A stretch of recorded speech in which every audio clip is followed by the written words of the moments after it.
मित्रों नमस्कार, मैं डॉक्टर अशोक अयोध्यावासी यूट्यूब चैनल पर आप सभी का स्वागत करता हूं। और आज एक नए वीडियो के साथ में आपके सामने फिर से उपस्थित हूं। और आज मैं किसी योग की चर्चा नहीं करूंगा, किसी दवा की चर्चा नहीं करूंगा, किसी रोग की चर्चा नहीं करूंगा।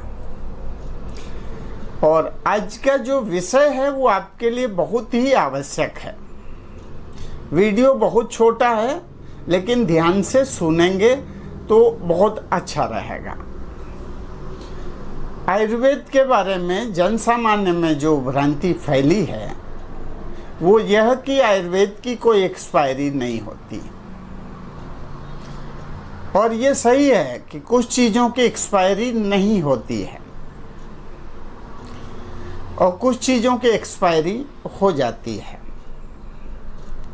तो आयुर्वेद में जो एक्सपायरी है उसको मॉडर्न मेडिकल साइंस की एक्सपायरी की तरह से न लें, क्योंकि आयुर्वेद की दवा अगर एक्सपायर हो जाती है तो भी वो नुकसान नहीं करती। मैं मूल दवाओं की बात कर रहा हूँ, जड़ी बूटियों की बात कर रहा हूँ। तो जो काष्ठ औषधियाँ हैं वो किसी की आयु 6 महीने है, किसी की आयु 1 वर्ष है, किसी की आयु 2 वर्ष है।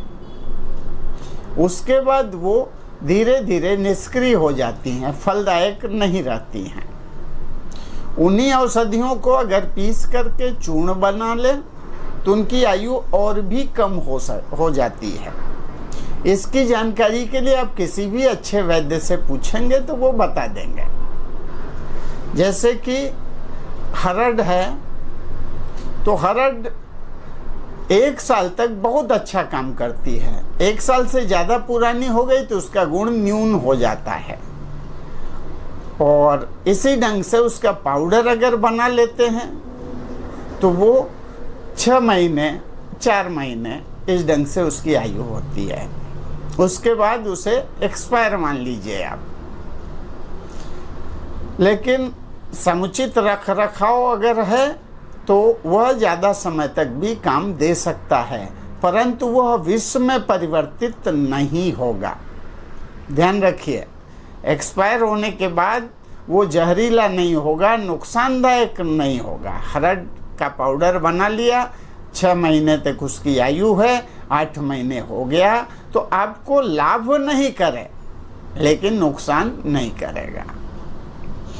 कुछ चीज़ें जैसे भस्म हैं, तो भस्म तो ऑलरेडी उसको जला के ही बनाया गया है। भस्म को सामान्य भाषा में राख कह लीजिए, वो भस्म हो गई है।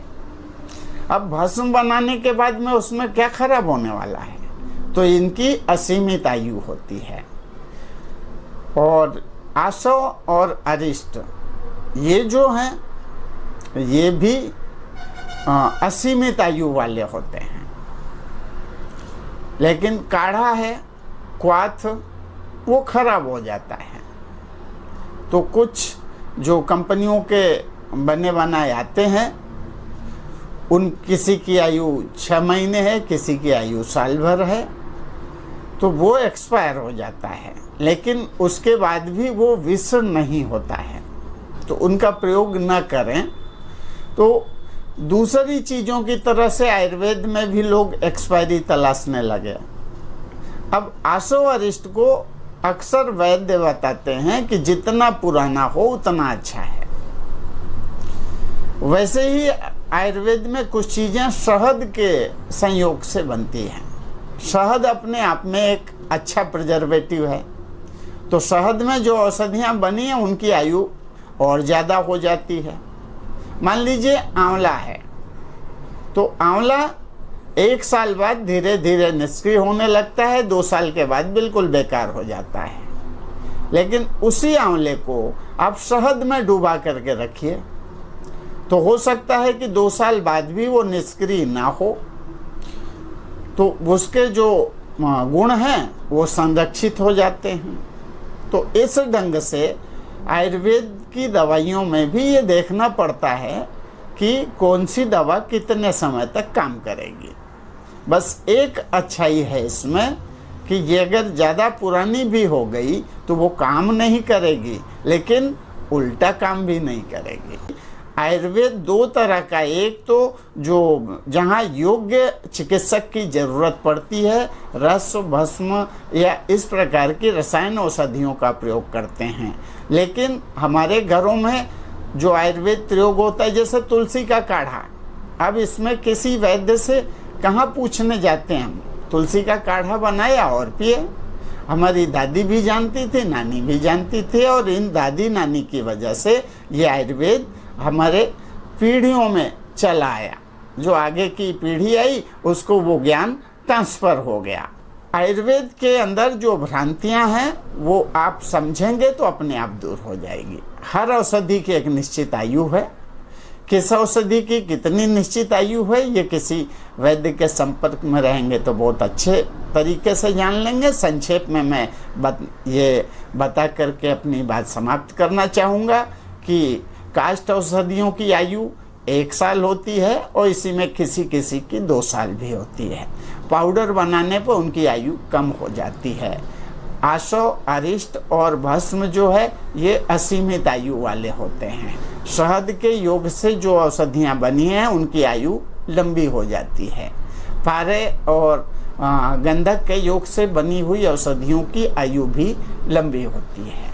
तो इस ढंग से आयुर्वेद की भी निश्चित आयु है दवाइयों की, तो उसको आप वैद्य से समझ करके सेवन करें।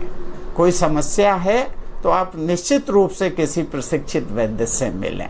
आयुर्वेद हमारे घरों में रचा बसा है, चाहे हल्दी के रूप में हो, चाहे दालचीनी के रूप में हो, चाहे काली मिर्च के रूप में हो। आशा है कि जो मैं कहना चाह रहा हूँ आप लोग समझ गए होंगे।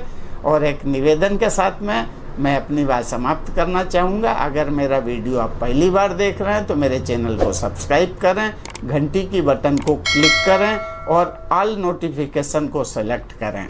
इसी के साथ में मैं अपनी बात समाप्त करता हूँ। जय धन्वंतरी, जय आयुर्वेद।